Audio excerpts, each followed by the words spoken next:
Or wish to testify from home, you can certainly dial in at 1-855-290-3803.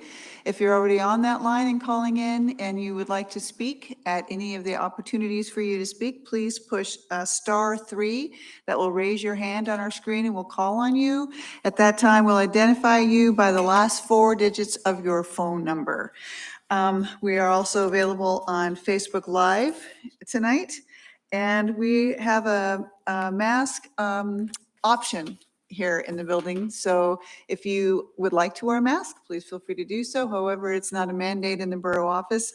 But please do keep in mind the 6 foot social spacing if you're not wearing a mask, so that we can stay as safe as we can possibly be during this time. So with all of that, Madam Clerk, is there a call to order to determine a quorum? Commissioner Anderson? Here. Commissioner Chesbro? Here. Commissioner Begg? Here. Commissioner Elder is absent. He's excused. Commissioner Glashan? Present. And Commissioner Masanin is also absent. Madam Chair, we have a quorum. Thank you. Next, can we have approval of the agenda? Actually, so is there any objection to the agenda as it has been presented tonight? We don't have anybody on the phone? 1, 2, 3, 4, nope. Okay, then the agenda is approved as presented.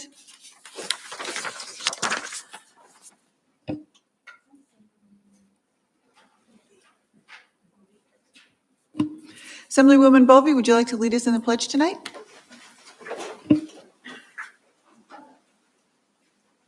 Pledge allegiance to the flag of the United States of America and to the republic for which it stands, one nation, liberty and justice for all.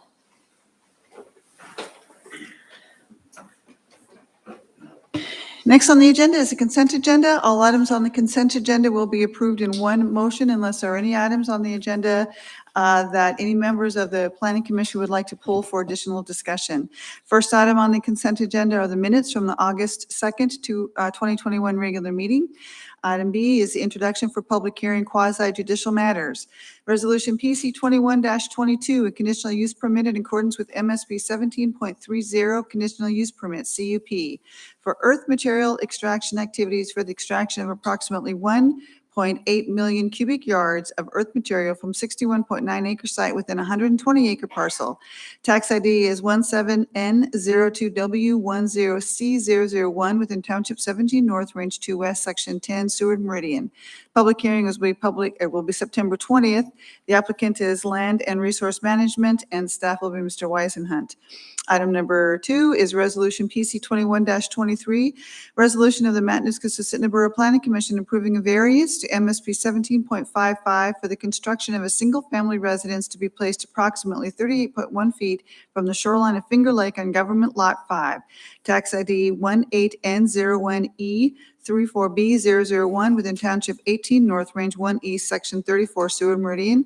Public hearing on September the 20th. The applicant is Sean Krautkheimer, and Mr. Weisenhunt is the staff member. Are there any items any members of the Planning Commission would like to pull for additional discussion? Seeing no one, the consent agenda is approved. Next in our committee reports, the School Site Committee. Commissioner Anderson? Thank you. I just wanted to report that we met on August 4th and to continue our discussion on finding potential sites for 3 different charter schools. The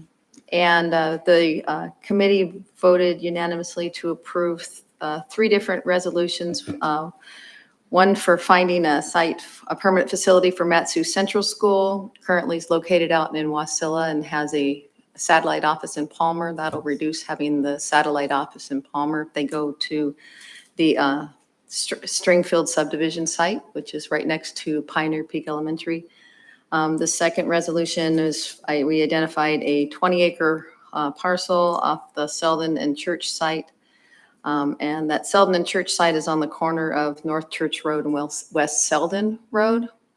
And it's about 156-acre parcel that the borough owned.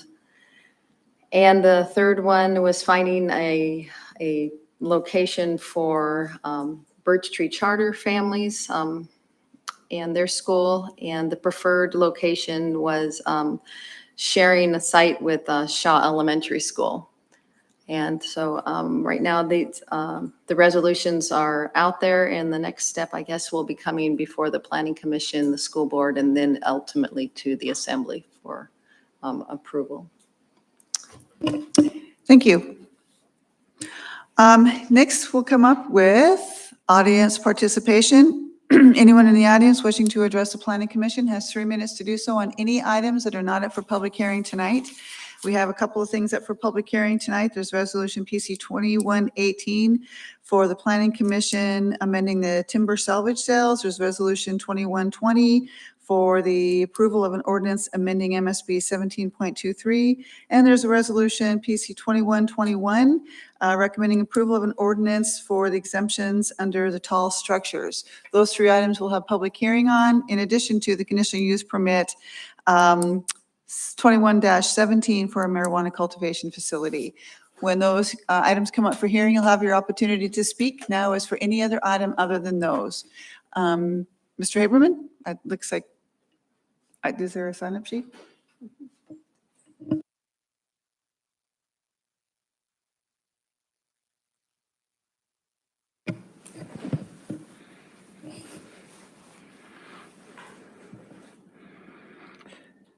My name is Eugene Carl Haberman. I represent myself, follow the public process. When the public process is done appropriately, decision made by the governing body is more likely in the public interest. At the last regular Borough Assembly meeting, and during audience participation, I called for those who will hear me that it's long overdue, and I didn't request in the past, but I'm requesting a plea for the public that over the years, there's been a policy of indifference by elected officials who are in the Borough Assembly, city council members of the city of Palmer, Wasilla, and Houston, school board members, all elected officials, and the only thing to get this thing, the principal way to correct the situation is the public to stop providing political contributions to these candidates who are running, and include the legislature there for the Valley delegation. And in so doing, I said these words that to send letters to them saying, we're not going to provide any more funds to your campaigns, and to let other people know and send copies to other people to encourage them. This has gone on for years. You've shown the public contempt, those in office, and it's also allowed the government officials that are supposed to be working for the people, that's okay to be non-compliant with the state laws, open meetings laws, and provide a reasonable opportunity for the public heard. And most recently, they called attention to the American Disability Act. Yes, that one too. And the Valley delegation and principal parties at the Legislative Information Office meeting back in 2019 were not in compliance with the ADA. And they were photographed, and I brought attention to that, but it's more of the same. We need to stop this. Now, I'll close with the last minute. COVID is real. It's happening. I see in this room, one member of the Borough Assembly in the back is wearing a face covering. I thank her for that. And in Anchorage, 1 or 2 are wearing face coverings during a meeting of the Anchorage Assembly out there. Meanwhile, the numbers are rising. And my famous line out there, people have heard me say, those who are questioning masks are confusing freedom with responsibility. What does it take for all of you to be responsible? You're creating a situation, encouraging a situation where businesses out there are wondering what the future is. And more fear of the future is because, particularly out in the Valley, a non-compliance with dealing with this issue appropriately. You're accepting federal money for the borough, but you're not doing anything about it except accepting the money. And remind you in 3 seconds to spare, COVID money wouldn't be happening if it wasn't for the COVID issue. Thank you very much. My time's up. Thank you. There was no one else signed up. Is there anyone on the phone with their hand raised to speak during audience participation?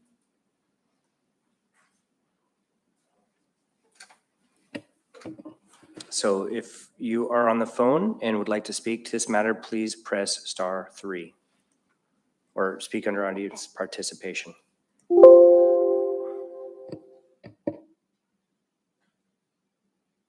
Okay, with no one with their hand raised, we'll go ahead and close audience participation. And we will take a brief recess for 4 minutes until we start our public hearings at 6:15.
See, here's 20%, 21%, 9%. Wait a minute, that's District 8. I was in District 7. 16%. Here's the house, 20%. No. What is this from District 8?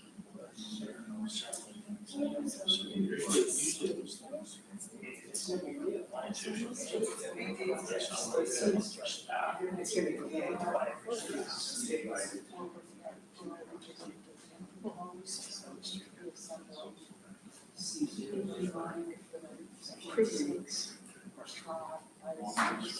2 West, Section 02.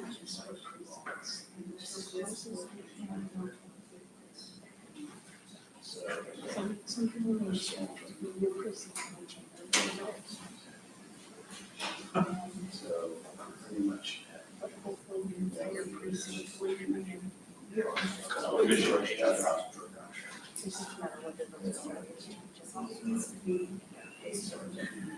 And then it has to be a precinct.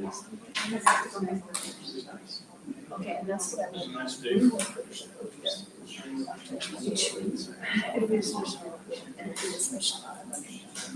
Typically.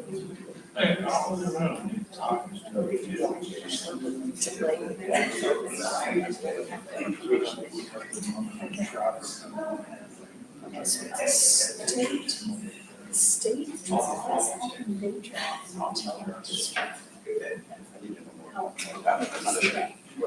The states give us a list of their. Get that virus first. They're gonna, like, it's like, maybe, representative, whatever, that'll be. They try to state. What they're going to The do. state is all the state. For representatives. Okay, but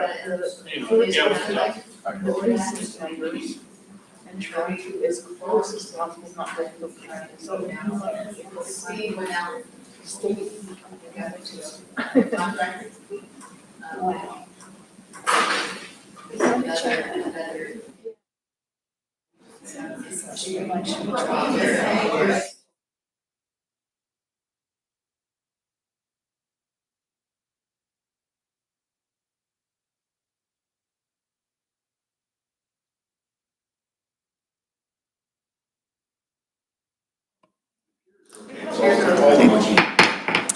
Thank you for your patience with that. And I have just had a request from our media personnel that as he is trying to take video that go along with the audio, please don't stand in front of or pace in front of the media window because it disrupts, and he's had some people that have been calling and complaining about that. So if you would just stay clear of the media window area there, that would be great stuff. So next then is we're moving on to resolution, The public hearing for Resolution PC 21-17, conditional use permitted in accordance with MSV 17.60 conditional uses, was submitted by Greg Smith of Second Amendment LLC, allowing for the operation of a marijuana cultivation facility located at 20357 West Susitna Parkway. Tax ID is 17N04W35C001 within Township 17 North, Range 4, Way West, Section 35, Seward Meridian. The applicant, I don't know if he's even here, is Mr. Greg Smith for Second Amendment, and staff is Ms. Horton. While we're figuring out where the applicant is, we have, oh, is that him that just logged in? Okay, so for the ex parte contact to the members of the commission, do you or any member of your immediate family have a substantial financial interest in any property affected by this decision, or will you recognize a foreseeable profit as a result of this decision? Seeing all no's, question 2, have you received or otherwise engaged in ex parte contact with the applicant, appellant, other interested parties, or members of the public concerning the application either before, during, or after this matter was submitted for decision? All no's. And finally, are you able to be impartial in this decision? Seeing all yeses, Ms. Horton? Thank you, Madam Chair. I'm Peggy Horton, a planner in the Development Services Division at the Borough. I've been assigned to process this conditional use request for Second Amendment LLC. The staff report starts on page 65 of the packet. Casey Wilkins submitted a conditional use permit application for the operation of a marijuana cultivation facility. The proposed use will be contained within a portion of the constructed commercial structure and 4 planned greenhouses. A previous owner installed the 4,800 square foot metal building in 2007, and it was used as a service repair garage in 2016, according to assessment records. The driveway has a borough-approved permit. During the public notice process, staff mailed out 45 notices to owners of property within 600 feet radius of the proposed use on June 10th of 2021. On June 18th of 2021, the application notification was published in the Frontiersman, and the application material was posted on the Borough website for public review on June 11th of 2021. The proposed use is within the Big Lake Community Council. No comments were received from the council. Staff did receive 2 comments from the public, both of which were opposed to the use, are included in the staff report. Staff's full recommendation can be found on page 77 of the packet, and the Planning Commission resolution can be found at page 140. Staff recommends approval of the conditional use permit with conditions to operate a marijuana cultivation facility at 20357 West Susitna Parkway. The proposed use meets all of the standards in MSB 1760, 100, 150, and 160. Thank you. Are there any questions of Ms. Horton at this time? Commissioner Chesbro? Whatever your name is, yeah. Well, what's your name? Thank you. I have a question about the building. Now, the information said that the building was bifurcated so that it could be 100 feet from something, West Susitna Parkway or something. So is the intention of the owner to have tenants in that part of the building? And if so, would it be a shared driveway? How much access would they have to the facility? So my understanding is, yes, the tenants, he does plan on having tenants in the facility in the unit north of the 100-foot setback. And they are not to have any, there are going to be clauses within their contract to not have anything to do with the cultivation facility or the cultivation of the marijuana, because all of that is in the part of the facility that is 100 feet from the northern property line. So does that answer your question? So the only driveway is the driveway that's approved that will be used for the cultivation facility, but the actual facility, the premises for the license is within the building and the fenced-in area containing the 4 greenhouses. So that's the facility itself. Thank you. Commissioner Anderson? Commissioner Anderson? Yes, through the chair to staff. So that brings a follow-up question. If you're going to have tenants in an area where when you're having a cultivation facility and you're trying to keep things from having loitering and other security, how are they going to keep that from happening, even though you put it in your lease clause? Unless you're physically standing there saying you have to leave, that could potentially be an issue. So I'm just curious as how they've even thought about that. So they have, the Second Amendment does have a loitering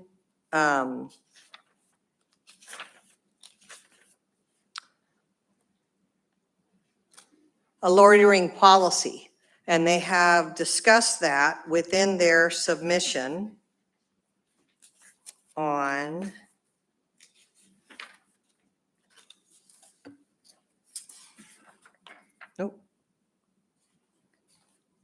page 112 of your packet.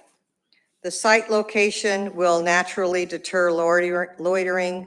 Video surveillance and security system will provide an additional level of deterrence. Appropriate signage such as no loitering will be posted around the facility, informing persons that loitering is prohibited, and persons found loitering will be asked to leave. If they do not, local law enforcement will be notified. Additionally, bright exterior lighting should discourage loitering. A follow-up question. That pertains to the cultivation facility. So I know they can put it in a lease, but that other business, whatever happens to go in there, which we don't know what their tenant might be, their tenants can come and maybe where they have tenants coming and going and coming and going, which is not how we look at cultivation facilities. There's like a minimal amount of traffic that comes in there. This puts at risk for potential of having a lot of traffic potentially coming in. So I'm kind of a question on that. But I also have another question on another area, if it's okay from the chair. I noticed that they're having the air filtration, the carbon filters, and I could see that on the building, the metal building, but I did not see anything on the drawings for the outdoor greenhouses, the 4 30 by 90 foot greenhouses with any air filtration systems for that, for the carbon filters. So I was wondering, they didn't even describe it. They just said, we're going to do that, but I'm curious as how they're going to power it and how they're going to do it, since they're outdoor greenhouse buildings, basically a tarp over top of a frame. So did they explain that to you anywhere? They did not, and I wish that the owner was here. He didn't tell me he wasn't coming.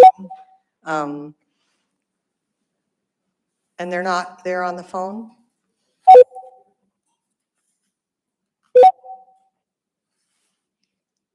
I'm sure that on his other facility that is on Big Lake that came before this board, this is the same gentleman, and he did have electric run to his greenhouses. So I imagine that's how they will be run, but that's, it's not in the packet, I have to say.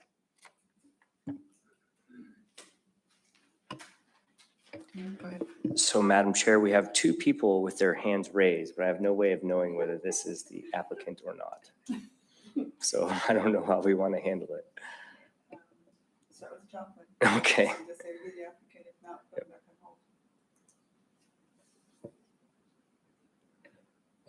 Okay, so person with phone number ending in 0901, you are unmuted.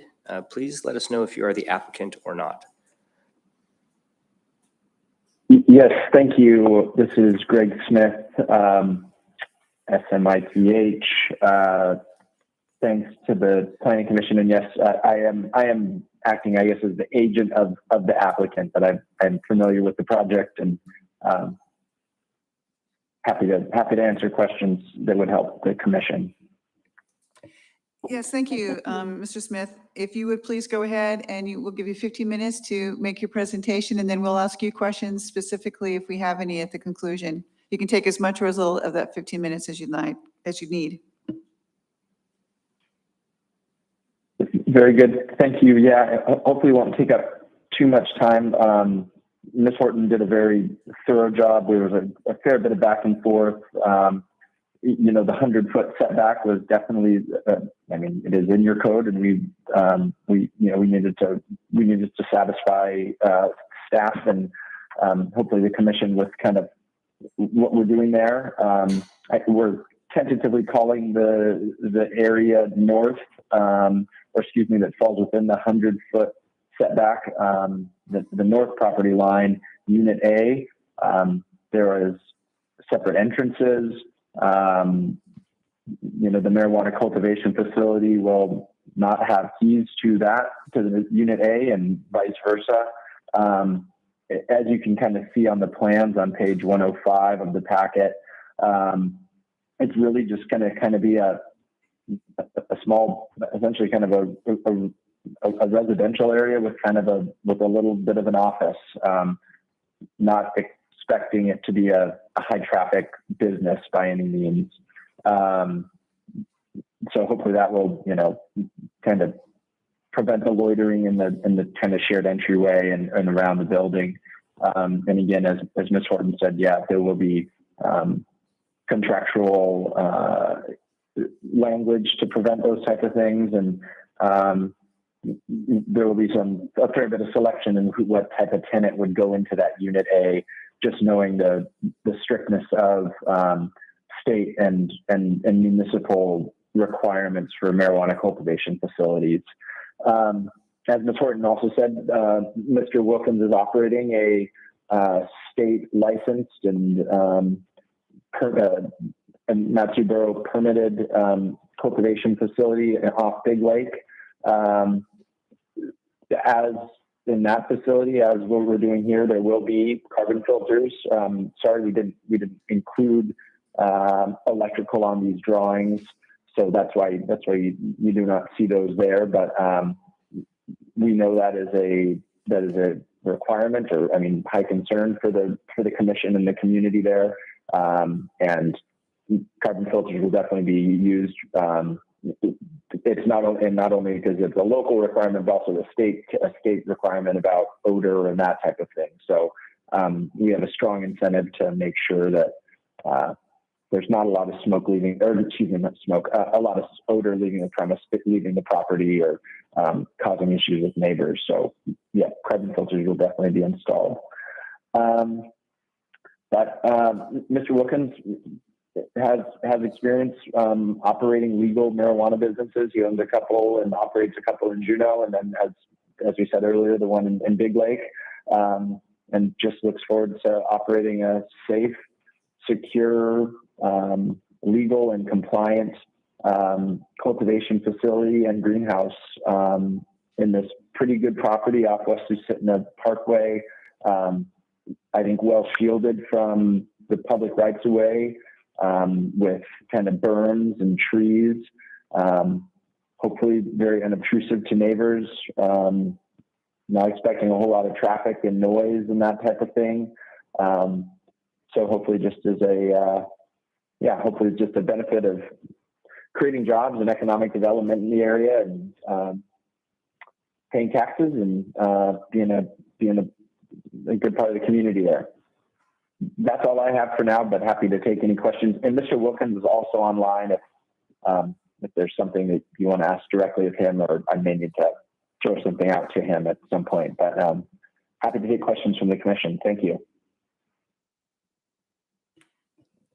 Okay, thank you, Mr. Smith. Are there any questions at this time of Mr. Smith? And then we'll get to the other phone call, which I believe may be Mr. Wilkins. Any questions from Commissioner Chesbro?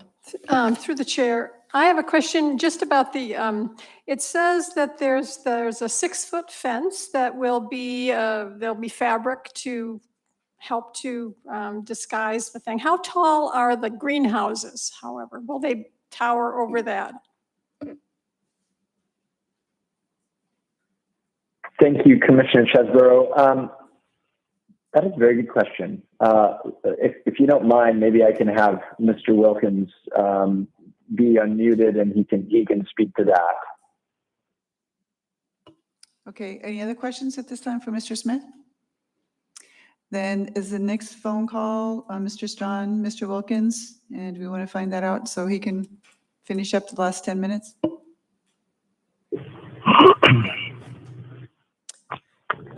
Person ending with phone number 3877, you have been unmuted. If this is Mr. Wilkins, please speak to the commission. Yes, this is Mr. Wilkins, last name Wilkins. As far as the height, the greenhouses are 14 feet. They're 100 foot by 30 foot in width. And as far as the towering above the 6 foot fence, you will be able to see the top of the greenhouse. But my property is fully, the perimeter of my property is, it has a 20 foot tall berm around it with vegetation and trees. So really you can't see this location from anywhere other than if you were on the property. Okay, And you also won't be able to see any visible marijuana. It'll be just greenhouse with it's opaque. You won't be able to see through it. Okay, and you actually have almost 10 additional minutes. If there's anything else you'd like to share with us during your time to make your presentation? No, I think it's been pretty much covered. Yeah, I think it's been pretty much covered. If there's any questions you guys have for me, I'm happy to answer. Okay, are there any questions for Mr. Wilkins at this time? I see none. We'll go ahead and take public testimony at this time, or hearing, and then stay on the line, and we'll ask you have the opportunity then to address any of the questions or comments that are brought up during the public hearing. So do we have anyone signed up for a public hearing?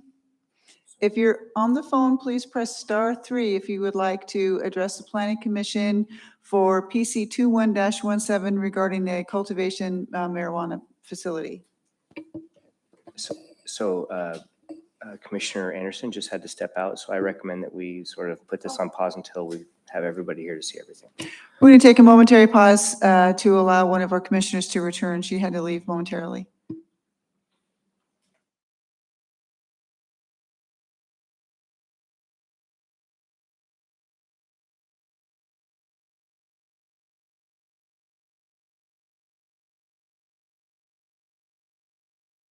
Commissioners are back and seated. So is there anyone on the line who would like to speak to PC 21-17 regarding the marijuana cultivation facility?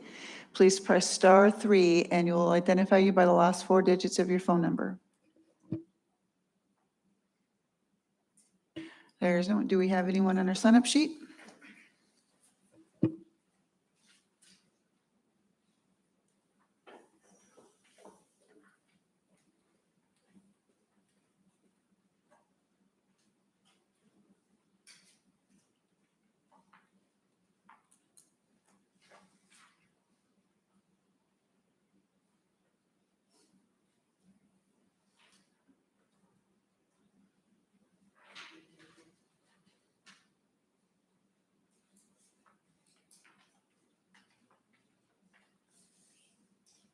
There's no one on the sign-up sheet. Is there anyone in the audience who would like to address the Planning Commission regarding the marijuana cultivation facility PC 21-17? Mr. Haberman. Just a point of order. I'm trying to connect with the packet for the Valley, for this meeting, the packet. I'm having difficulty getting message Safari connection, all that kind of stuff. That concerns me. And looking in the back, and this item is part of the packet. So Do you have a comment to make regarding public comments? how do I make a comment when you don't? My comment is the fact is that you should be able to download the packet, and I'm not able to download that packet to compare notes Okay. from what's in the back and includes this item. And there seems to be some issues that I'm not seeing. Certain documents up there, they're not there.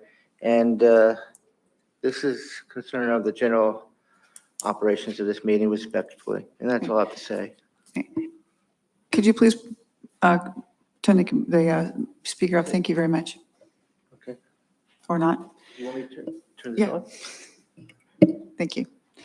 Well, I was able to download the packet on my computer this afternoon and a week ago. So and I'm not asking for a comment. I'm I'm just talking saying about that right it is now. possible. That's the problem So right with no one now. else, the public comment will be closed. So before us, then we have Planning Commission or PC 21-17, a conditional use permit in accordance with MSB 17.60 conditional uses, was submitted by Greg Smith of Second Amendment LLC, allowing the operation of a marijuana cultivation facility located at 20357 West Susitna Parkway. Tax ID number is 17N04W35C001 within Township 17 North, Range 4 West, Section 35, Seward Meridian. Is there a motion? Madam Chair, Commissioner Glassman? I move to approve PC Resolution 21-17. Thank you. It's been moved by Commissioner Glassman. Is there a second? I'll second. And seconded by Commissioner Anderson. Commissioner Glassman, comments? I'd like to propose an amendment to the Okay. resolution on page 144 of the packet, which is page 2 of the resolution. I would like to strike the 5th whereas.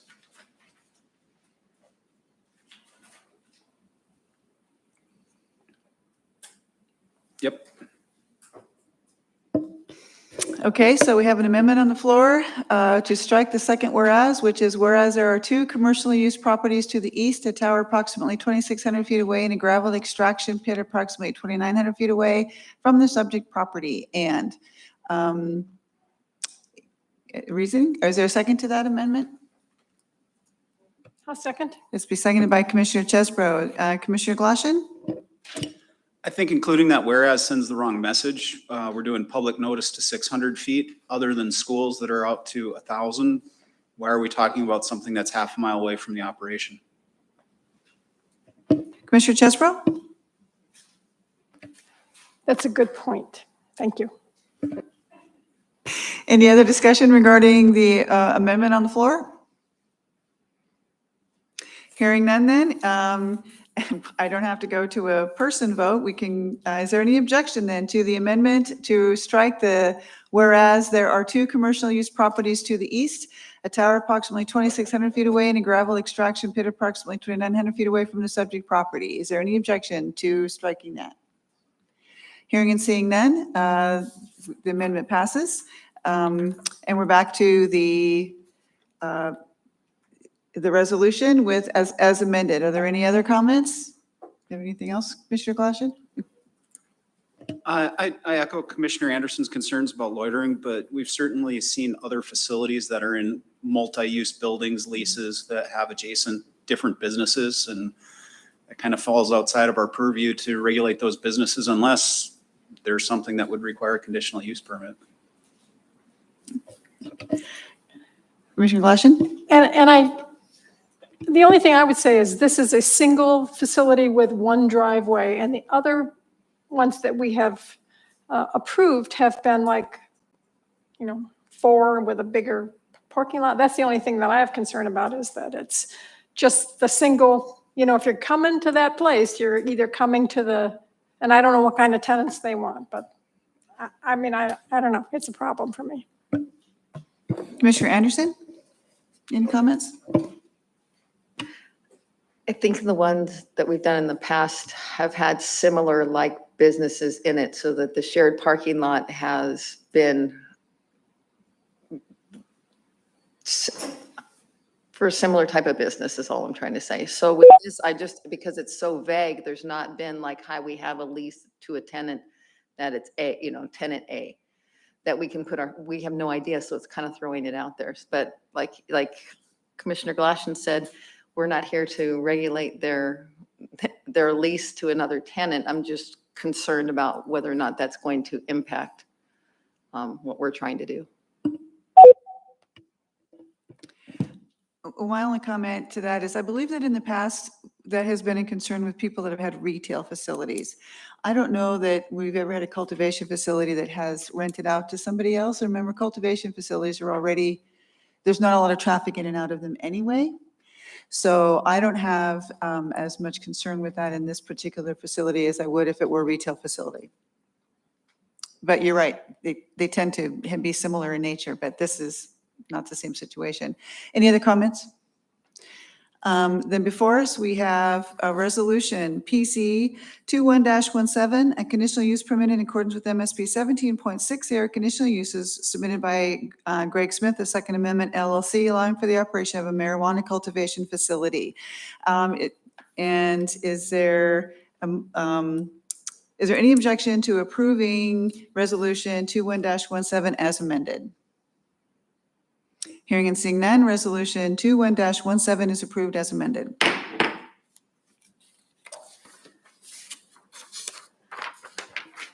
And then Ms. Horton, were you going to be able to contact Mr. Wilkins and Mr. Smith regarding the next step? Or, okay, thank you. All right, so next is resolution 21-18, a resolution of the Matanuska-Susitna Borough Planning Commission recommending assembly adoption of an ordinance amending timber salvage sales terms in MSB 23.20.130 and repealing the timber transport permit in MSB 28.60. Mr. Emerson Kruger is the staff from the National Resource Community and Development. Good evening, Madam Chair, members of the Planning Commission. My name is Emerson Kruger. I work in the Land Management Division of the Community Development Department. And I have some legislation in front of you tonight that is the result of my tenure so far working as the Natural Resource Manager. We're proposing a couple changes to Borough Code in response to what we've been hearing from the local timber industry. So a little background for those of you that are not familiar with the Borough Forest Land Health. The last comprehensive timber inventory shows that about 83% of the borough forest land is in poor health. That means that a majority of the trees are overmature, diseased, dead, or dying. And that's bad condition for forest land. What it translates to is that the trees are dying more each year than they're growing. So if you think of a big birch tree, it grows a little every year. And when it gets to a certain point, it's dying faster than it's growing. And so most of the borough's forest land is predominantly birch forest. And then there's the next dominant tree is spruce. And then after that, there's aspen and cottonwood. So mostly birch and, spruce, but birch heavy.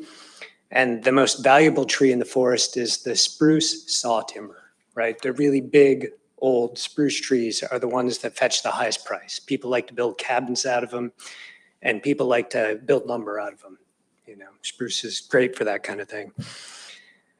So one of the tools that we don't have right now per borough code for dealing with changes in forest health condition, and the bark beetle just kind of highlights that, is the only opportunities for timber salvage sales under borough code is when we're going to take some of that forest land and cut down all the trees, and it's not going to be managed for forest land anymore.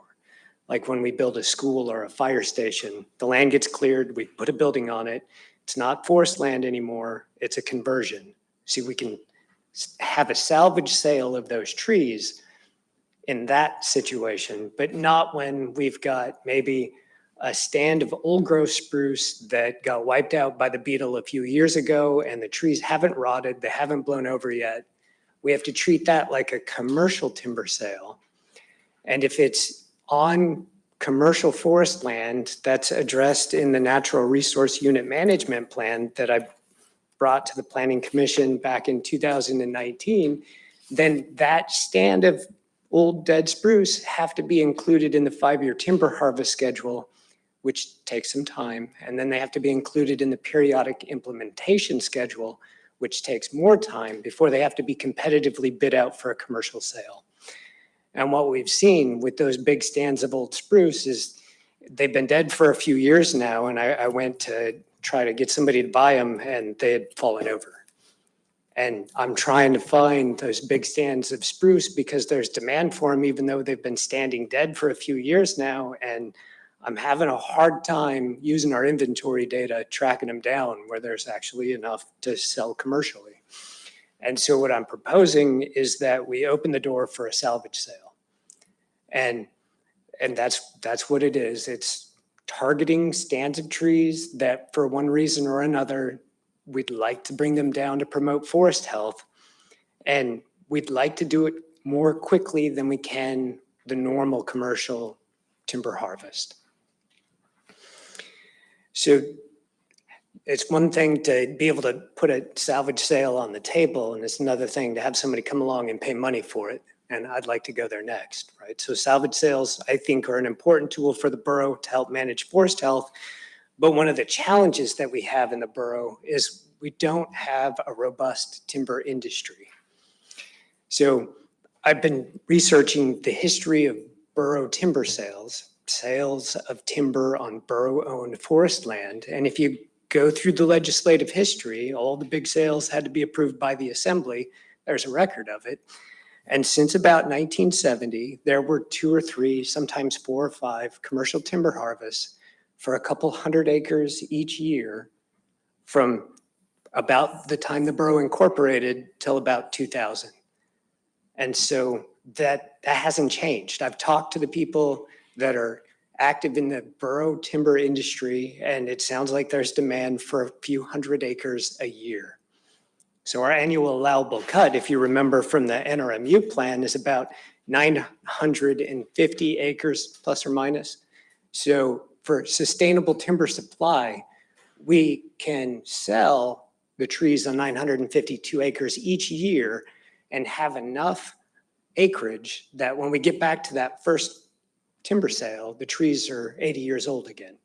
So we've got about 80,000 acres, a little bit less, but okay. So in 2000, there was a change. A company approached the borough and they wanted to try a commercial, industrial scale wood chip export to Southeast Asia. Never been done before in the borough. It was a new thing. There was a real thrust in that direction at the borough level, and they tried it. And they did it for a few years. They successfully loaded and exported a couple of ships to Southeast Asia. And it was dramatically different than what people were used to seeing for timber harvest in the borough. It was targeting timber up the Parks Highway to get it out to Tidewater and Point McKenzie. And that's a long haul for a low value commodity like wood chips. Realistically, given the market, you can reach about 50 miles from Tidewater, and they were way past that, going up past Willow into the Talkeetna Trapper Creek area. And so those truck drivers were really stretching themselves to make the trip from Trapper Creek out to the port and back, and they were trying to get 2 or 3 loads in a day. And so in 2006, there were some safety concerns and some road maintenance concerns that were raised, and the borough adopted a code requirement for a timber transport permit. And as far as I can see in borough code, it's the only industry that has a specific permit for its trucks driving on the roads. Otherwise, we rely on DOT and Department of Public Safety to regulate use of public roads. But this one industry, there's special permit requirements for them to haul logs on public roads. And so that big chipping operation, it lasted for a few years, and the permit requirement was implemented as it was kind of wrapping up for that year, and we haven't seen it since. And I don't know if we'll see it. The logistics of the timber industry haven't changed. It's still really expensive to get wood chips from the Trapper Creek Talkeetna area onto a ship on saltwater. So I'm confident that there are existing things in place that can protect public safety in regard to the local demand for borough timber products. And that's why we're proposing to repeal the timber transport permit. My conversations with the local timber industry representatives have led me to believe that this permit is seen as an obstacle by the guys that are cutting trees here in the borough. And at a couple hundred acres a year, I'm not sure at the magnitude of the public safety improvements that are wrought but through the permit requirement. And if you look at how many timber transport permits have been issued since it was adopted in 2006, 2007, there was one, and it was for a timber harvest operation that didn't get cut, And it was for 15,000 acres, and it was an export project where they were going to move the wood from the Petersville area out onto ships on saltwater to be exported to the Asian market. So I don't think that a repeal of the timber transport permit is going to lead to dramatic increases in local timber harvest. I think the reality is that we have a couple of mills that have existing demand. We've got a couple of operators that are pretty busy doing contract clearing. Really, what we're looking to do is to try to make it easier to respond to things like the bark beetle epidemic or the anticipated increase in birch die-off as our trees continue to get older and succumb to diseases and insects. You know, and we appreciate that economics in the timber market can change. And concerns like road maintenance, I think, can be tailored like they were in a 2018 timber harvest contract, the one I alluded to that got the timber transport permit but didn't get cut. The contract includes very specific provisions for maintenance of borough maintained roads. And the big haul road there maintained by the borough is Oil Well Road. And there's more than a page in the contract about what the buyers has to do to maintain Oil Well Road, to suppress the dust, to fill the potholes. So the road maintenance impacts were assessed by the Public Works Department. They were incorporated into the timber sale contract. We felt like that was a win. That was something that we'd like to redo in future timber sale contracts that have a volume that are anticipated to result in negative effects to borough maintained roads. So even with a broad approach to allowing for salvage of dead and dying timber on borough land, we don't expect a market increase in the amount of commercial or salvage timber sales. We don't have the local market for it. But we have seen opportunities where we had identified smaller acreages like 20, 30, 40 acres that we could have sold if we could have offered it over the counter and kind of paved the way to get somebody in there to get those trees out. When the trees lose commercial value, we have a couple alternatives. One, we find the money to pay somebody to go haul the now non-merchantable timber out of the forest to protect public safety and reduce wildfire hazard. We can let it fall over and rot in the forest, which is what a lot of it's doing right now, or Mother Nature or human accidents can burn it. And we just want to add a tool to the toolbox to make salvage of timber more reasonable, something that we can try to achieve. And we want to get rid of a permit that we haven't found terribly effective in the last 15 years. Are there any questions for any of the commissioners to Mr. Kruger at this time? No? I guess I don't know exactly how to ask this other than I see the safety issues of the burn and some of those kinds of things. But I am wondering if we are trading one safety issue for another one. So when we look at the traffic safety plan, I'm curious as to how many people were we getting that were wanting to log those places before we had it? And did this make a dramatic, like when we put it in, just suddenly we had 100 people and then they went, oh no, I'm not doing that? Or was it something that because there was a safety issue that occurred with this chip place that we initiated it and then everybody said, it's not worth it because now we got one more thing to do? Does my question make sense? So did we really prevent something that was going to happen, and by instilling this safety precaution, we stopped that progress? Or was it something that wasn't really affect anyway, but because there were some safety issues with the one timber industry that was making chips, and so we initiated them and just nothing else happened? You're looking at me like, I don't know what you're talking about, but keep talking until something strikes me. Madam Chair, it's a complicated situation.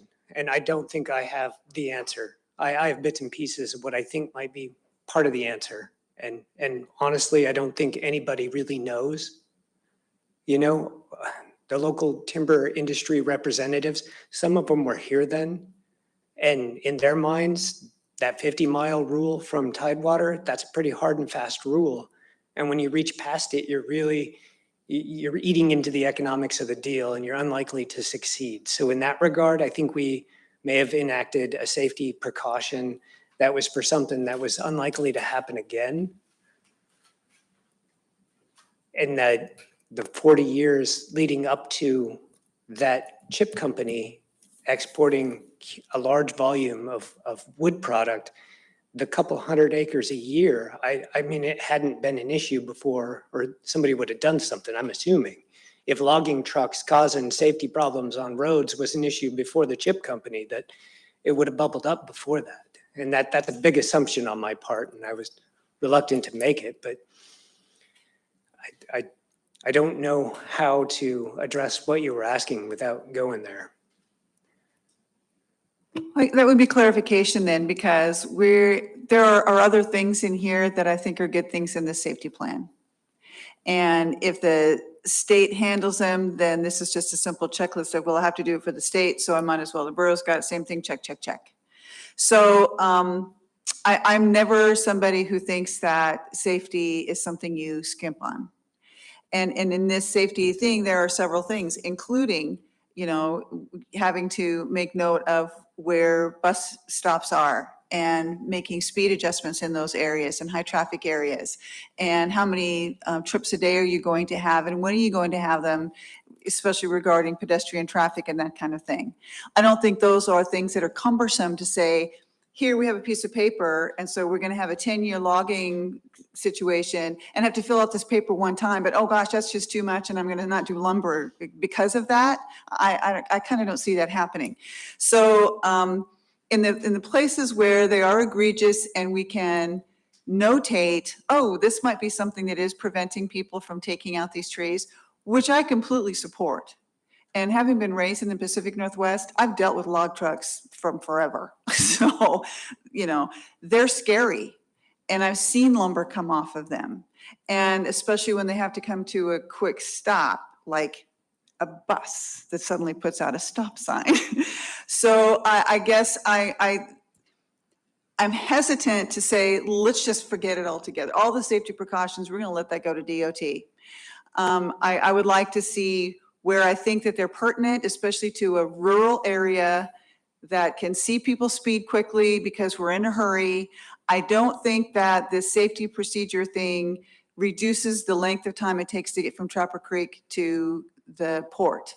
But if there's something within that that's like, well, that's not really a safety issue, it was sort of a one-time misstep, and so we want to stop it from happening, yeah, get rid of it. Is that more clarifying? Okay. Thank you.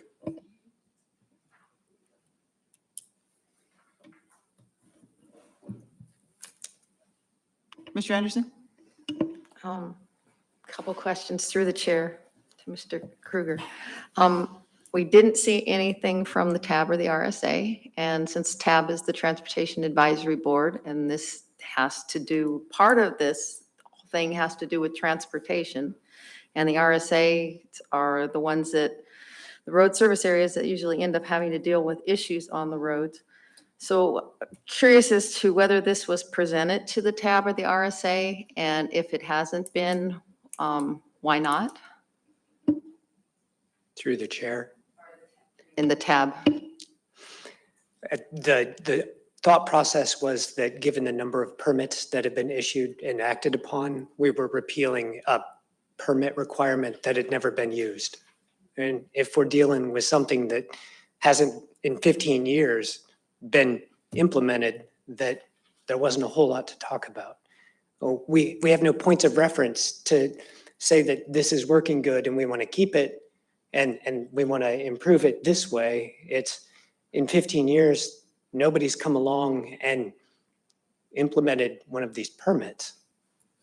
And so, I mean, it's hard to talk about traffic safety and public safety and traffic loading and those kinds of things without any specific details. So no, it has not been presented to the RSAs or the TAB.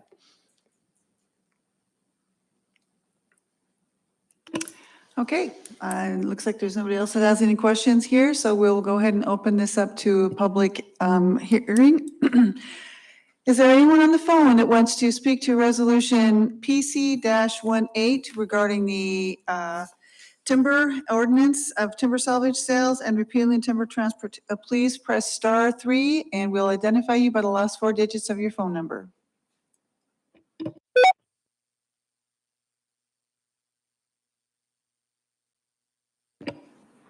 Okay, person with phone number ending in 7561, you have been unmuted. It's your turn to talk.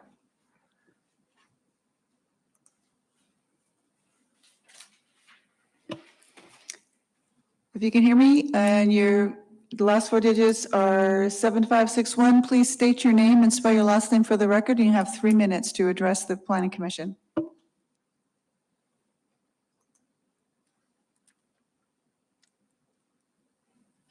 Hello, this is Donna Massey. I'm 7561. Can you hear me at this time? Yes. Okay, thank you. This is Donna Massey from Trapper Creek. I also serve on RSA 30, which is Trapper Creek Road Service Board. And no, we have not been notified. And if we had been, we could have given Emerson a lot of detail on the one permit that was issued on the traffic safety and transport permit. The language that he referred to in the contract for that sale strategic was in there specifically because of that requirement, and it gave us an opportunity to do extensive work, an extensive survey on Oilwell Road to come up with a transportation plan that would safely work for the area. So yes, I think this needs to be kept. If there is a problem, the safety plan allows for, a couple of trucks a day or up to 10 trucks a week, I believe, without a permit or without a safety plan. When you get over that, they want a safety plan, and a safety plan can really be very simple as far as what is noted, and I believe the chairperson has already noted that too. It can be a handwritten piece of paper for that part. But the permit, where it comes to the use of these roads, especially if you're looking at substandard roads, and some of these logging areas are substandard roads, you need that plan to work through. We dealt with a road that has, I guess, a lane to a lane and a half, has 1-lane bridges. We came up with a solution. So it's not a roadblock, but it is an awareness to keep everything safe. And if you think that that whole thing is going to get into a contract, without a process, I really don't believe that's going to happen. And when it talks about the borough attorney reviewing the safety plans on the roads, he's out of his league. He's an attorney. He doesn't have the network and local participation to really know what the nuances are of making this work. And having a simple process, if something needs to happen for these little guys with a couple hundred acres, and you need to raise the truck limit, instead of 2 round trips a day to 3 or 4 round trips a day to make it practical to address the salvage sales, do that. But at the same time, please keep the permit, timber transport permit requirement in the code in case of a large sale. Thank you. And would you please spell your last name for the record? Oh, I'm sorry. Massay. Thank you very much. Is there anyone else? Thank you. You're welcome. Is there anyone else that would like to address this issue, PC 21-18, regarding the timber sales and repealing the transport permit? Please press *3 and we'll call on you with your last 4 digits of your phone number. Seeing no one, is there anyone in the audience? Mr. Haberman?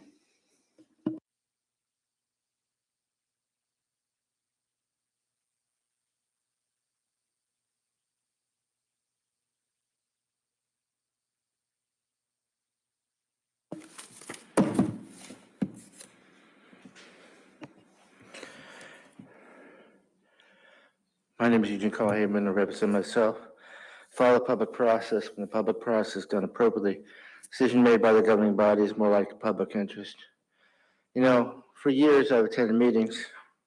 The standard has been to indicate in the documents for each individual public hearing is to indicate the public notice and what effort's been made and who was sent copies.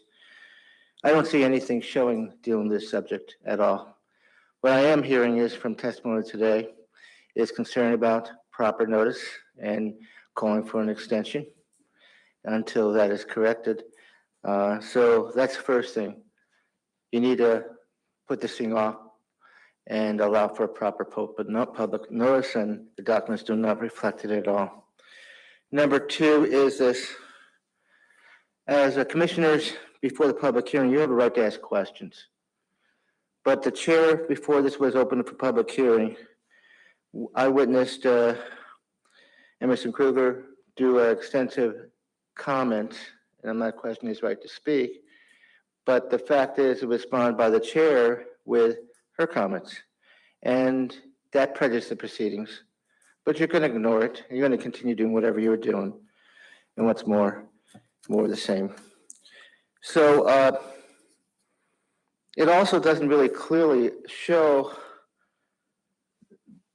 I have attended when there's reference, you didn't say the words here during the meeting, but the port has been an avenue of dealing with the timber scenario.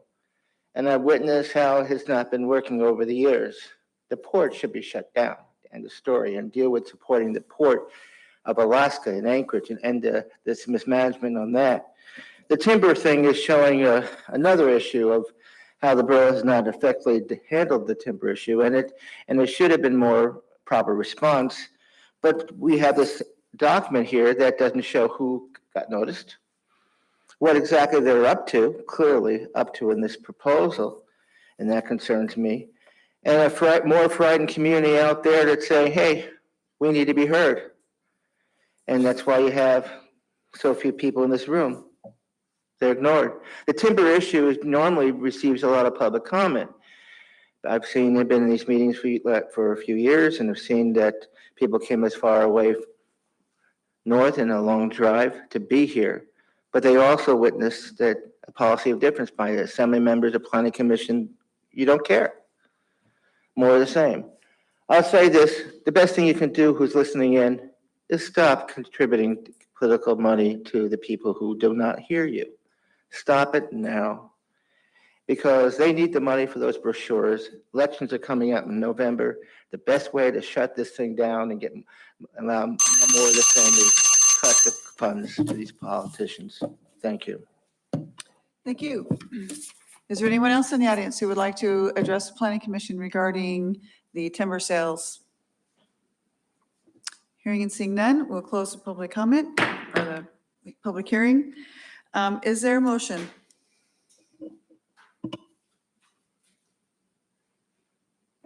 Madam Chair, Commissioner Glassman? I move to approve PC Resolution 21-18. It's been moved by Commissioner Glassman. Is there a second? Commissioner Chesbro. I second. And seconded by Commissioner Chesbro. Oops, I forgot to read it. So Resolution PC 21-18, a resolution of the Matanuska-Susitna Borough Planning Commission recommending assembly adoption of an ordinance amending timber salvage sales terms in MSB 23.20.130 and repealing the timber transport permit in MSB 28.60. So Commissioner Glassman, as the maker of the motion, you have first comment. I really feel like this regulation was a knee-jerk reaction to the big NPI. Having owned land adjacent to a couple of their cuts, we could have had a better partner in that project. I look at this as we don't regulate any other transportation industry. I mean, think of the thousands of gravel trucks running around the valley. Every time there's a gravel pit, new subdivision going in, you get gravel trucks through neighborhoods for a period of time. We don't regulate them. We don't regulate the fuel haulers, who also have trouble stopping, and on certain highways have trouble staying upright. To me, it just seems it was knee jerk. I understand it. I understand the emotion at the time, but unless we're going to start regulating all those activities, or say on gravel pit stops as soon as that truck gets out the driveway, then it's up to DOT and local police. And if the gravel trucks damage a borough road, they're still responsible for it, even though they don't have a permit. They still have to repair it. So I see this as something that maybe hasn't been quite as much of an impediment to some of these sales. I just see it as a needless regulation. Commissioner Chesbro? Speaking as someone who has a round,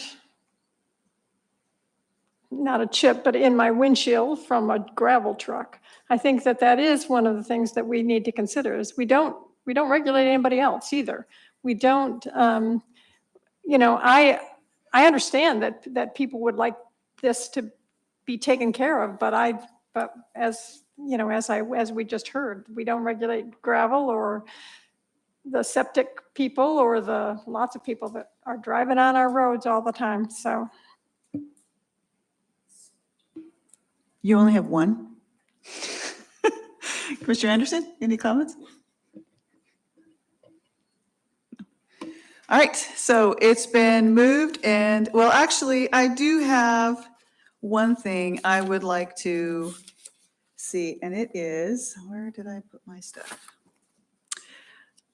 I guess I can actually make an amendment, and I would like to propose one small amendment, and it is on page 2 of 4 in the bottom whereas there. The word can, I'd like to see replaced with shall.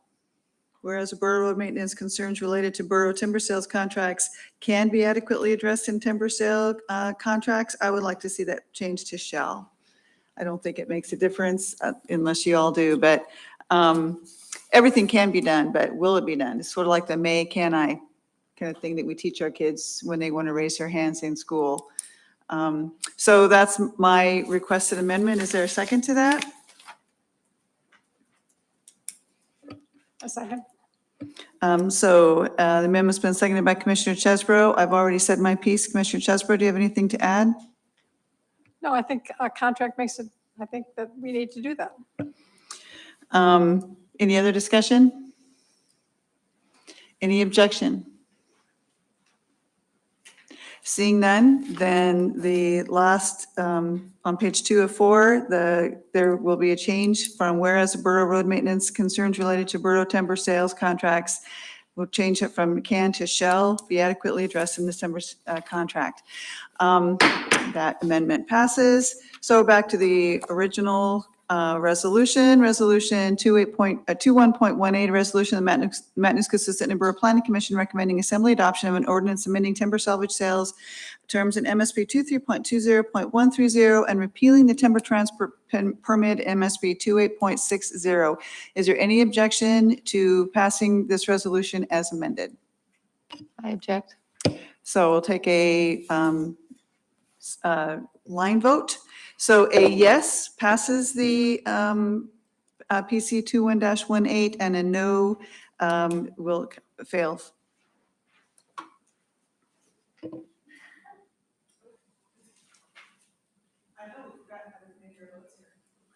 I was going to vote for Commissioner Elder.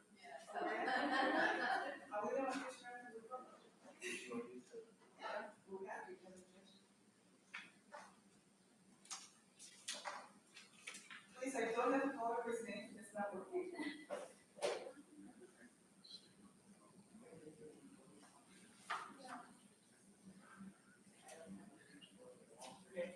Then I guess in lieu of the board, because it's not working, we'll go ahead and take a standing vote, a voice vote. Commissioner Gloshin? Yes. Chair votes yes. Commissioner Chesbro? Yes. Commissioner Anderson? No. So actually it fails for not having a quorum. or a majority. Needs a 4 yes to have a majority. So even though the majority of the voters here, we don't have a quorum, or we don't have a majority of the planning commission.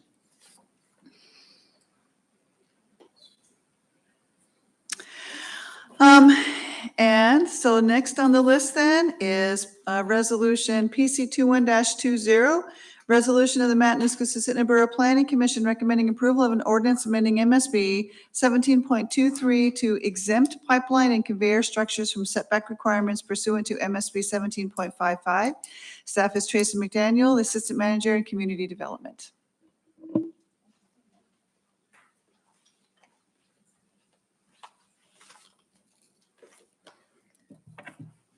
Thank you, Madam Chair, Commissioners. My name is Tracy McDaniel. I'm the Land and Resource Management Division Asset Manager.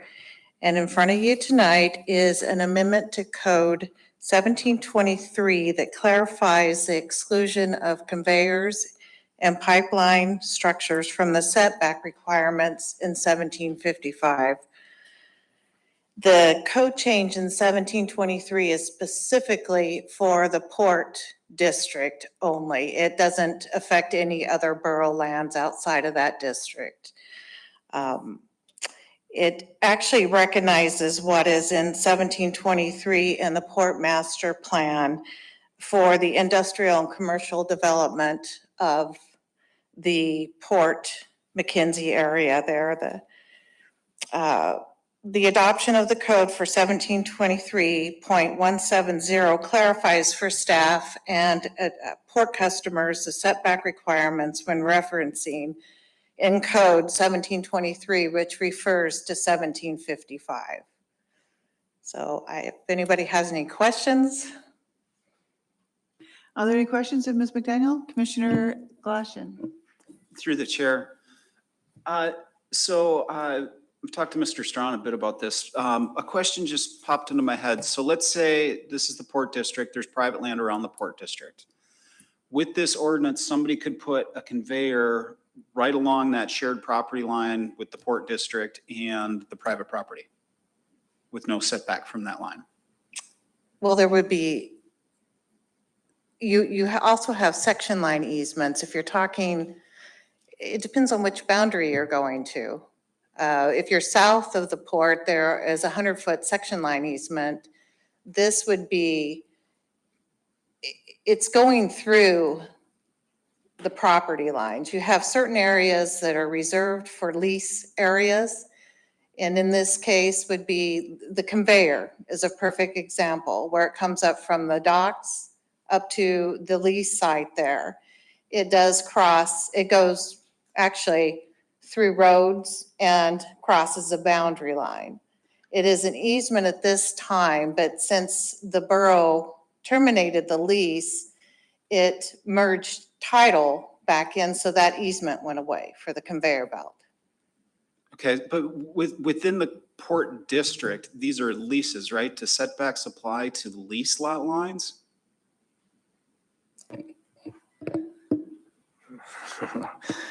Well, that's an excellent question. I mean, I think if this ordinance were to pass, it would eliminate those questions, those difficult questions that we have.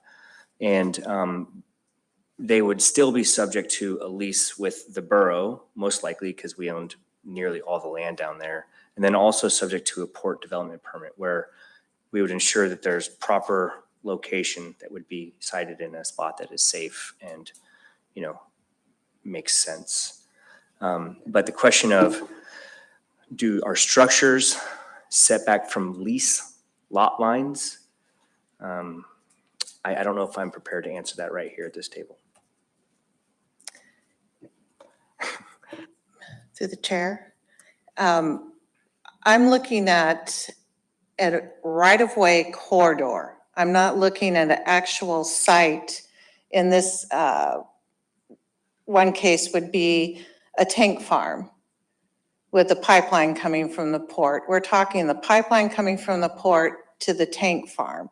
The tank farm would be an area for all the tanks and the generators or whatever, the electricity that the pipe that the refined fuel would come and pump into those tanks, and then from there would be trucked to various locations throughout the borough.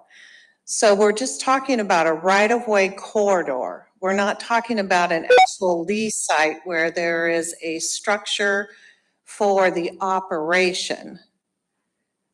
We're talking two different, this is more of a support for the tank farm. It's what's going to make the tank farm actually operate. Through the chair, but so that pipeline's going to run in a platted easement, right? It would be a record of survey, which would be the lease site. Okay. I guess I'm not sure that we're fixing something that's a problem.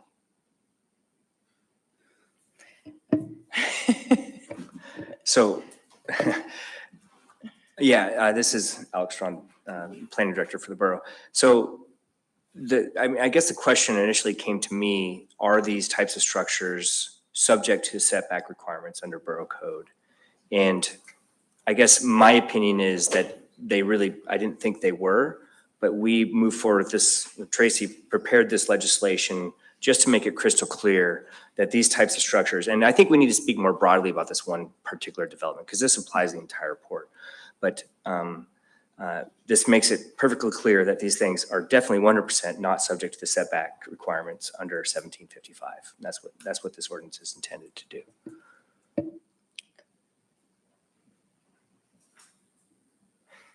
Commissioner Anderson? Through the chair to Ruminate staff. on that for a minute. So I understand Commissioner Glassion's concern. It's like, so in the scenario of here's all the lease lands, and then here's the private in holdings in the Port District, is there going to be a case where we exclude the pipeline and conveyor structures from setback requirements where one would abut a private in holding? Can you foresee something like that? That's what we don't want to have, an unintended consequence. I can't, it's like coming up with a crystal ball. I don't have that, but going along the southern boundary of the Port District, you have the former MPI lease sites where one is on the conveyor belt, the other one is where the building is at. And then to the west of that, if you look at your map, you'll see you have the rail loop, and then you have your university lands. So if you've looked at the port development, the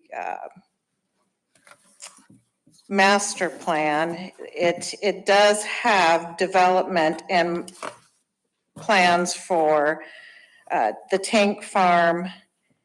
There is not much identified west, or I'm sorry, yes, that would be west of the rail loop, because that is the university land. The idea here is to get commodities at the time this was developed, the master plan, to the rail loop, and then placed on the rail and shipped out.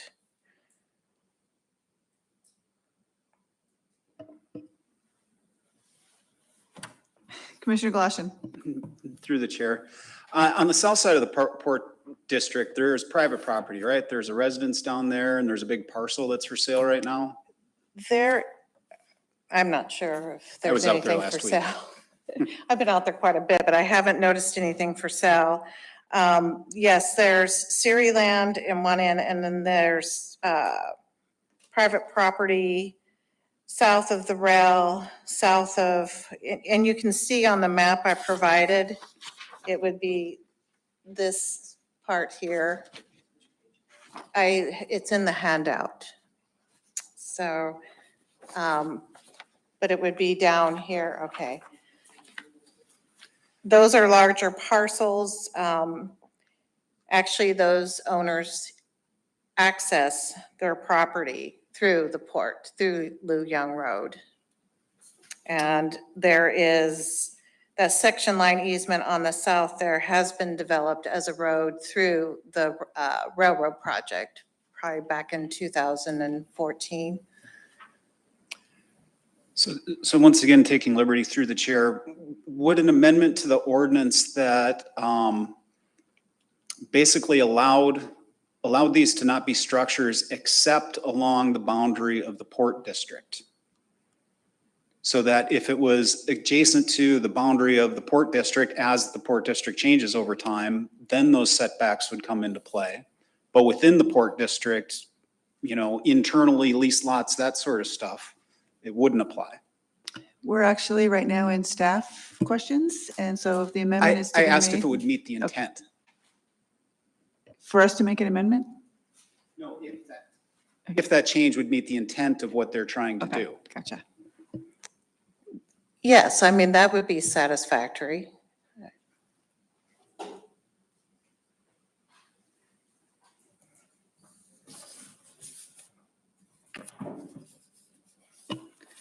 All right, no further questions from the Planning Commission at this time.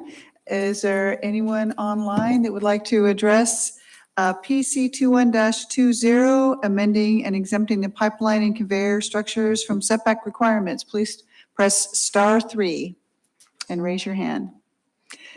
And when you're called upon, please state your name and spell your last name for the record. You'll have 3 minutes to speak.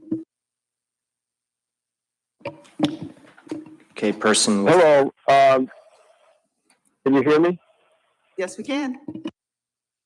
My name is John Strassenberg. I live in Talkeetna, and I wish to speak to 2118, even though I was not allowed to. I know it's too late, but I want to express my extreme displeasure at the fact that I was hitting *3 till the cows come home trying to get in.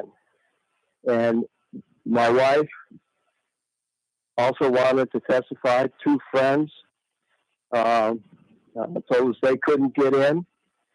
So you have at least 4 people that were trying to testify and be heard on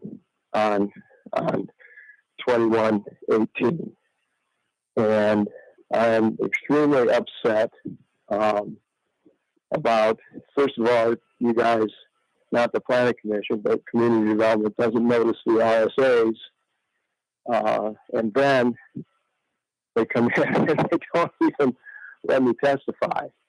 So I just want to express my displeasure, and I think you ought to try to get your system squared away so people can exercise their right to engage in the decisions that they're interested in and the decisions that affect them. Thank you. Thank you for sharing that information. We don't know when we're not getting through unless somebody calls and lets us know, although we did make the attempt. Did you hear how the vote came out, or were you not able to hear what we were saying either? I was so busy trying to figure out what the problem was. I know that you guys, I believe you guys approved it as amended. I didn't hear the amendment. But that doesn't really help me much because I thought I had pretty pertinent information. And now it doesn't really matter, does it? Actually, it failed. Oh, it failed? Yeah. How did it fail? Why didn't you fill me in? Okay. You can get a transcript of that, but it did fail for lack of a majority. Okay? What was the vote? It didn't get 4 positive votes. So if there's some, okay? Yeah, can you still hear me? Yes, I can. Oh, okay. Yeah, I would like it. Yeah, so what's going to happen then? It's going to go back for rework and public process and stuff? I'm not completely sure on that. You can always contact the planning department and get those answers from someone there. You can ask for Mr. Strawn specifically. Okay, right, and I'll do that. Okay. I can't say. All right, I'm still good Actually, to know. Mr. Strawn says he's willing to answer that question, but do we have anyone else on the line who would actually like to speak directly to PC 21-20? Is there anyone? Please press *3 before we get too deep in the woods with something else. Okay, there doesn't appear to be anybody. So Mr. Strong, quickly, can you answer the next step for 21-18? Yeah, thank you, Madam Chair. So the ordinance, my understanding from the information I've gotten from Borough Administration is that the ordinance that was seen tonight will be introduced to the Assembly on September 21st. So September 21st, it will be addressed again at the Borough Assembly, and hopefully we'll have any of our phone glitches straightened out by then. But thank you for your participation. We did get your information. All right, with no one else on the phone, and there's only one person in the room, so Mr. Haberman?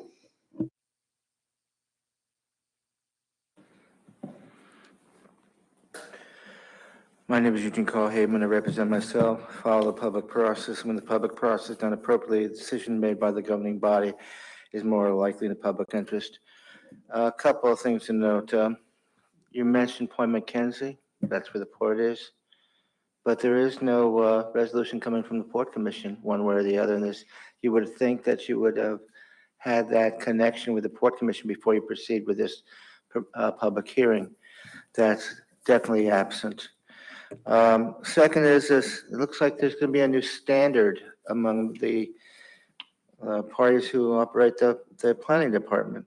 And the standard is that I guess normally you see documents in public hearings and so forth. You see public notification and what steps you do in it. It's in the, I've seen it for years. Rarely do you ever miss that, but 2 in a row, you're missing that. And you're hearing from people who are trying to call in on items, their frustration with public access, even to speak before you and all that. And then you continue passing this or deciding whether to pass it or not without really connecting with the people. And note who the public here is. I am the member of the public here. There is other people that are members of a community council here in the room, but this is definitely a concern. And this is more of the same, just more of the same. So I leave those who are listening in and concerns about what's going on with the borough. You can do one thing, stop the political contributions to these candidates that are running for office. If they don't have the money, they can't put out the brochures. They can't put out ads. Stop it now. The elections are in November. Do that one thing. You will make a difference because these issues are not being handled right, and you know it well. Thank you. With 59 seconds to spare. Thank you. Is there anyone else in the audience who would like to address the Planning Commission on PC 21-20? Hearing and seeing none, the public hearing is closed. Oh, sorry, there's someone on the phone. 3047. Please state your name. My name. Go ahead. Is that me? Yeah. My name is Ruth Wood. I was also calling on the earlier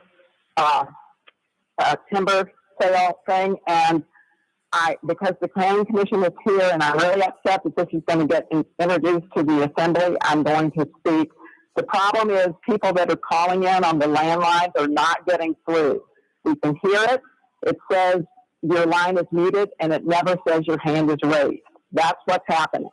But my concern is that Emerson Kruger talked to the timber operators, but he did not talk to the public. There was no public notice before this went to the Planning Commission.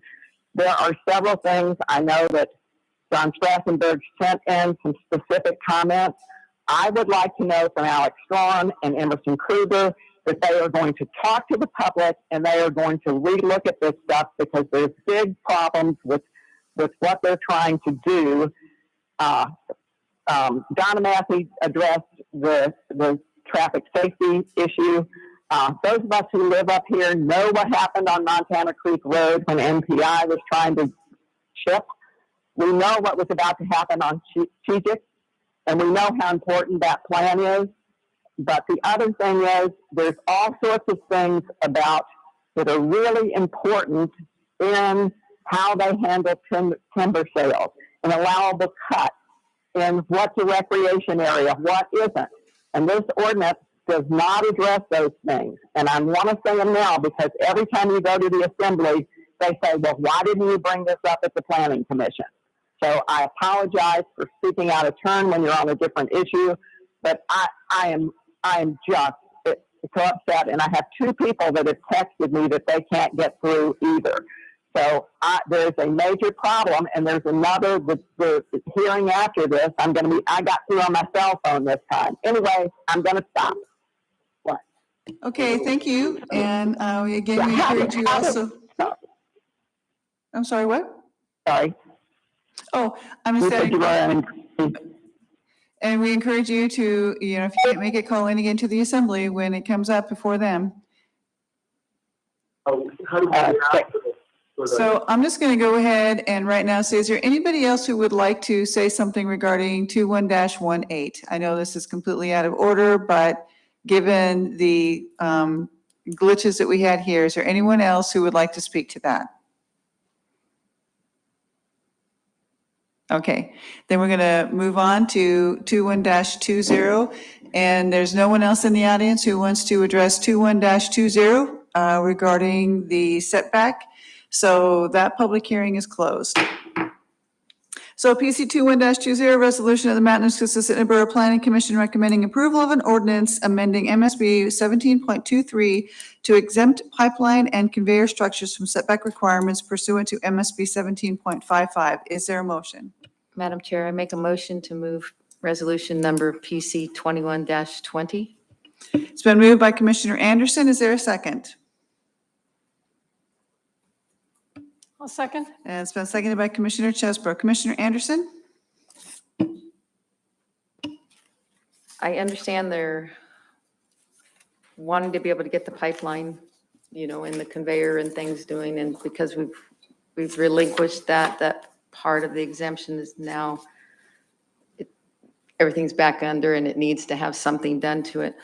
Also regarding the comment that was made, just because it says that the Port Commission did hear it and did send a resolution on at their July 19th meeting that they did agree with the language that's in this.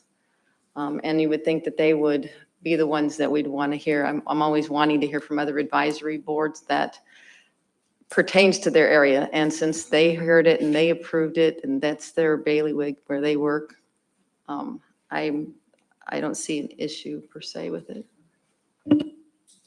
Commissioner Chesbro? No comment.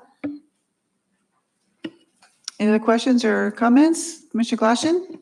Madam Chair, I'd like to make an amendment. Okay. On page 2 of the resolution, bold item number 1, before the period, except along the boundary of the Port District, we need to include not waterfront, except along the non-waterfront boundary of the Port District, right? Because the whole point's to get across that line onto the dock.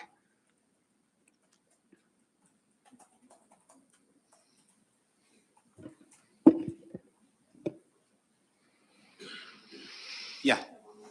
Okay, so this isn't a whereas, is it? It's number 2. There we go. Pipeline and conveyor. So there's amendment on the floor by Commissioner Glassman to add in item number 1 of let me see. So this is page 2 of 3. The second, right? The third whereas, item number 1, following setbacks. Supposed to be A, item number 1, pipeline and conveyor structures are excluded from all setback requirements except along the boundary of non-waterfront boundary of the Port District. Is that what you wanted to say? I think there's an extra the boundary. Yeah, there seems to be a lot of boundaries there. So boundary of, I think the thus Boundary of stays. the non-waterfront. Yeah. Okay, so it'll read, again, this is the third whereas, A, after following setbacks, Number one, pipeline and conveyor structures are excluded from all setback requirements except along the non-waterfront boundary of the Port District. And your comments for that? I don't have a second. I'll second it. Now it's been seconded. You have comments now? Sorry. It's been seconded by Commissioner Anderson. Comments? I know it's not the intent to run conveyors and pipelines all around the edge of the port, but how many times have we dealt with unintended consequences? So it just seems like a few extra words to convey that intent and maybe prevent one. Commissioner Anderson?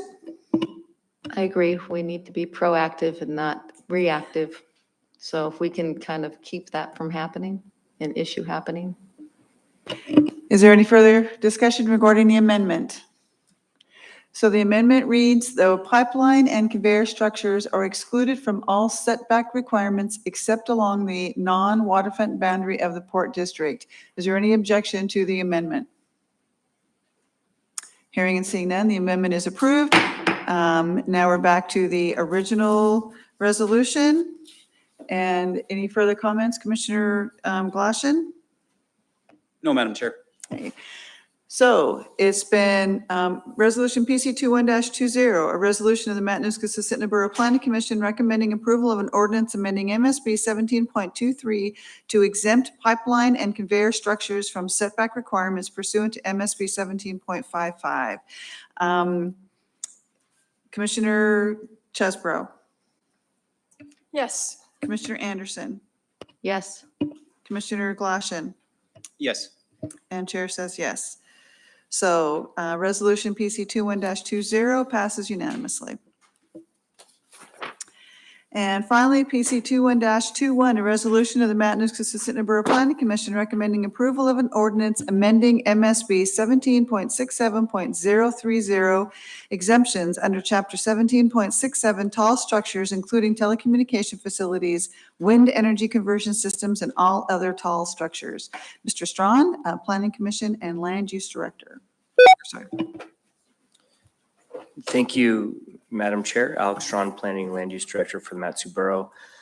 This ordinance was prepared at the request of Assemblymember Bovee, and I believe the impetus for this particular piece of legislation was from a proposed development which never actually occurred, but was potentially going to occur in Talkeetna this summer. And it sort of shined a light on an exemption within Borough Code that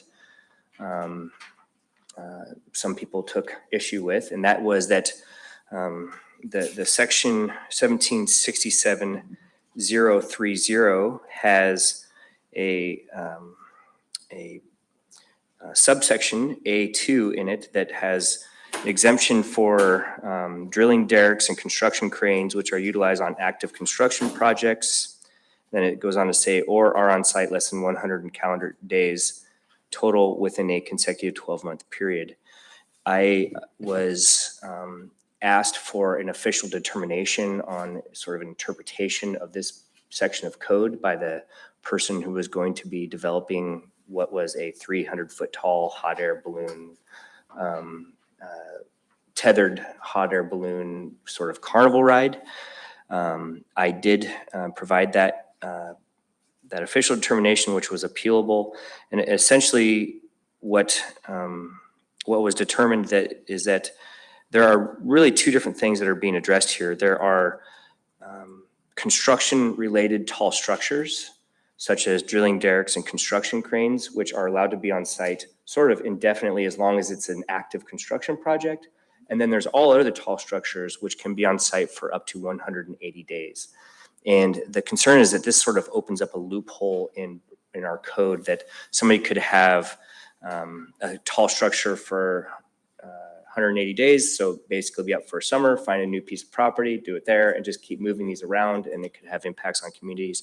So what this does is essentially bring it down to 30 days, that you can have a temporary tall structure that you can send up into the air that will exceed our height threshold for a conditional use permit, and it can go up for 30 days, but then it has to come down and you have to get a conditional use permit. Any questions of Mr. Strawn? Through the Commissioner chair. Anderson? Just for clarification, so they can have it for 30 days without a permit of any type. Is that what you're saying? Well, I mean, as long as it's not in a flood zone or something like that, but yeah, 1767 would not apply. So you could conceptually go up 1,000 feet for 30 days, and then as long as you bring it down, you don't have to get a conditional use permit. Any other questions for Mr. Strawn at this time? All right, then, we will open that up then for public hearing. Is there anyone online? I hear some beeps that would just press star 3. We've got, looks like 3 people so far. Make that 4. So when the last 4 digits of your phone number are called, you'll be unmuted. Please state your name, spell your last name for the record, and you'll have 3 minutes to speak. Okay, person with phone number ending in 1525 is your time to speak.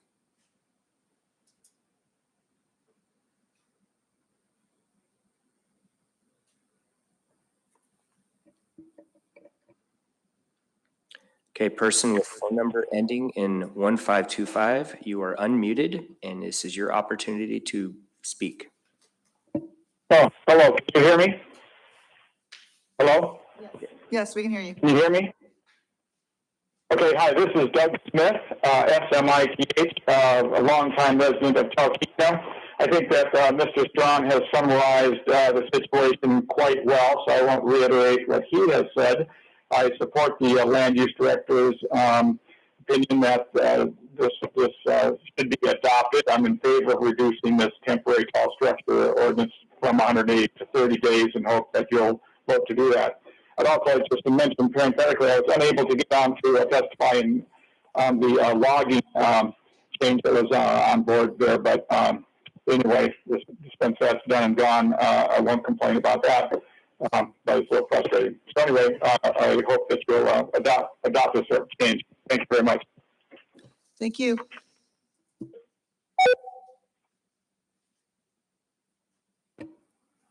Okay, person with phone number ending in 3. Oh, go ahead.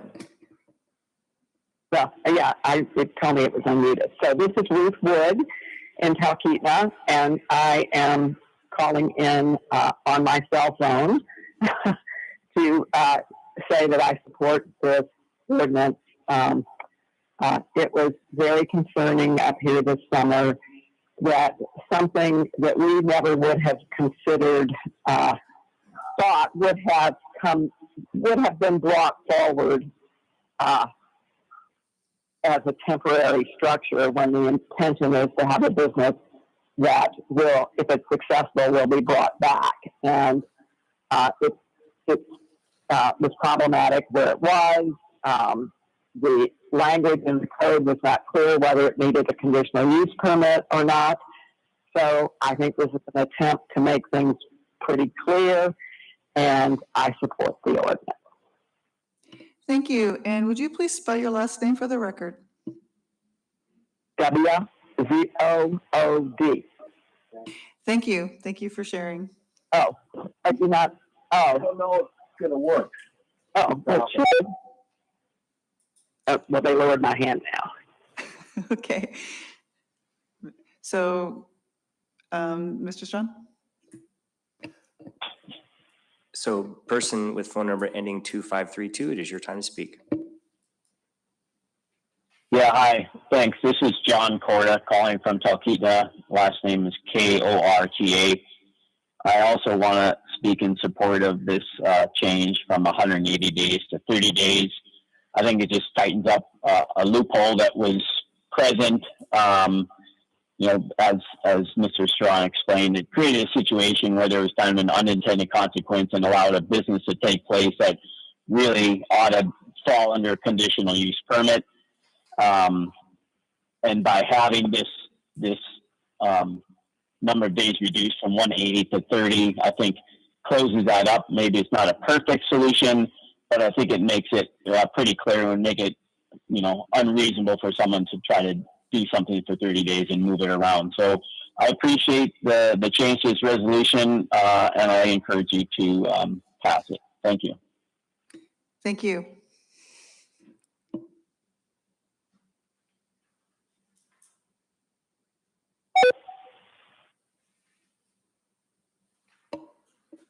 Okay, person with. Hi, number- this is John Strassenberg again, STRASENBURGH.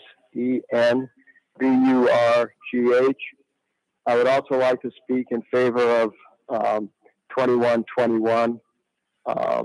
You probably get the idea that this was a development that a lot of people opposed, and it was a tethered balloon in a residential area where the customers would have clear view of people's backyards and with their cell phones and everything else, whatever goes with that.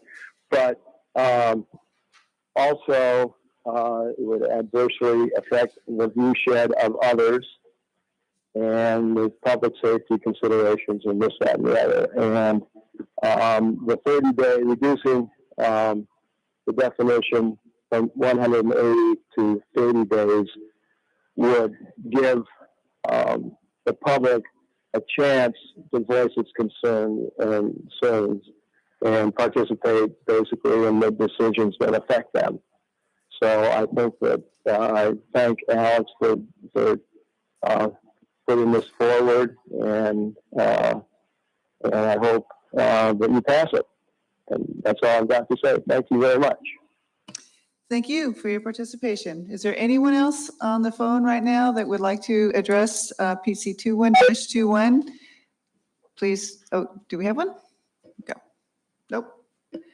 Please press *3 if you'd like to speak to this. Seeing no one else, is there anyone in the audience? Mr. Haberman.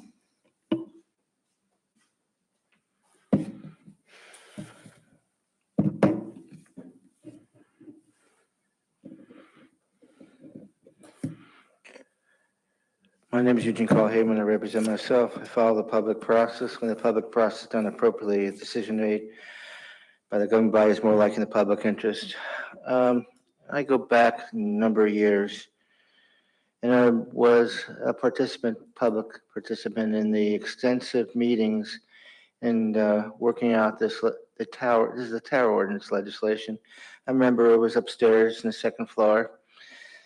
So Alex Strong there, being involved, and witnessed the kind of dialogue and how things were run and what came about with the tower ordinance. Now, this item that is before you is bringing a change into that so-called tower ordinance.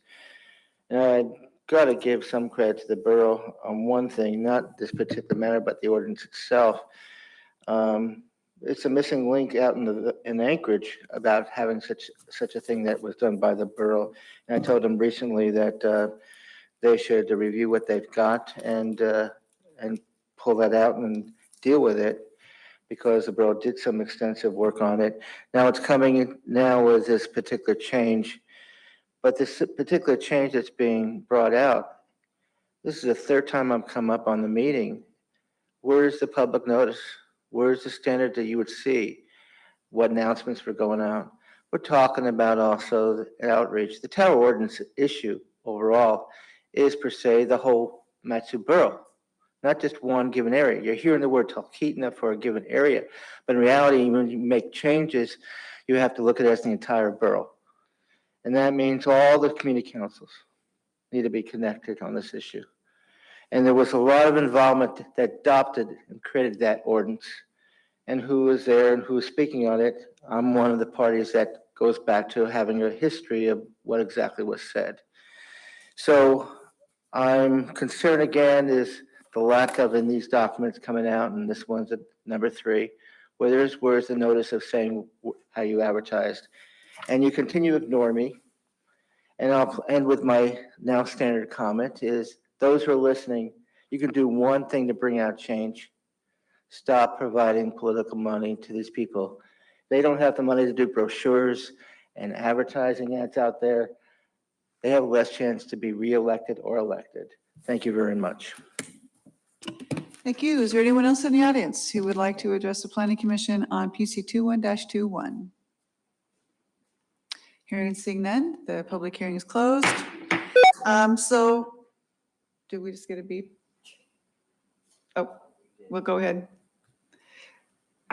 So There's a beep, yes. 8775, please state your name, spell your last name, and you're unmuted.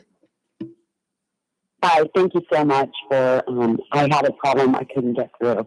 My name is Kathy Trump, Trump, and I'm from Talkeetna, Alaska. Talkeetna. And I also want to call in support of 2121. It will go a long way to closing the loophole of the temporary tall structures ordinance. And so I'd appreciate if you would vote yes. Thank you for listening to me. Sure, thank you for participating. Is there anyone else? We have a couple more people on the line, and everyone has had their chance to speak. All right, thank you for everyone for calling in. So Resolution PC 21-21, a resolution of the Matanuska-Susitna Borough Planning Commission recommending approval of an ordinance amending MSB 17.67.030 exemptions under Chapter 17.67 tall structures, including telecommunication facilities, wind energy conversion systems, and all other tall structures. Is there a motion? Commissioner Chesbro. I move Resolution 21-21. Is there a second? I'll second it. And Commissioner Anderson has seconded that. Commissioner Chesbro? It appears that the shortened time makes a lot more difference, makes more sense as far as temporary. 30 days is a lot more temporary than 180, which is quite a long time, actually. Commissioner Anderson? No comment. Any other comments? Commissioner Glassman? Madam Chair, as seems to be the case tonight, I'd like to make an amendment to page 2 of the resolution. So after in the number 3, after the word or, insert other temporary tall structures that.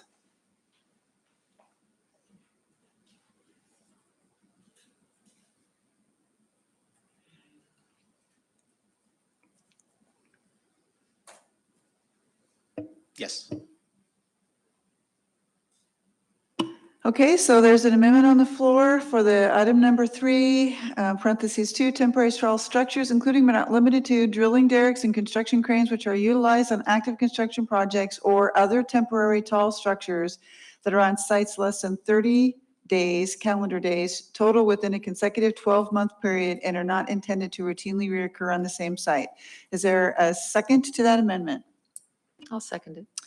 So second by Commissioner Anderson. Commissioner Glassman, comments? Yeah, I got a lot of calls from contractors.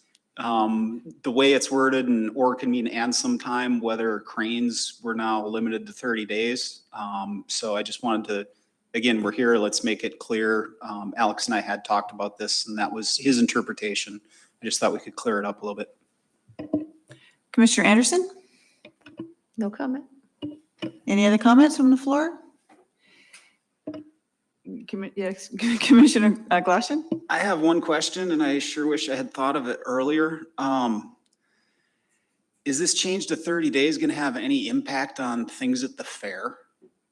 Like that big slingshot or whatnot? I have no idea how tall that is. So first of all, the fair is within the city of Palmer, so this does not apply.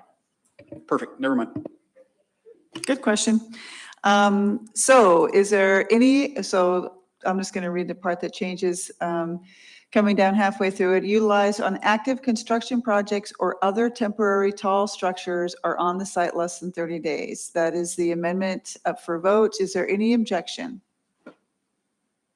Hearing and seeing none, the amendment passes unanimously. Now we're back to our original motion, and that is PC 21-21. Any further comments?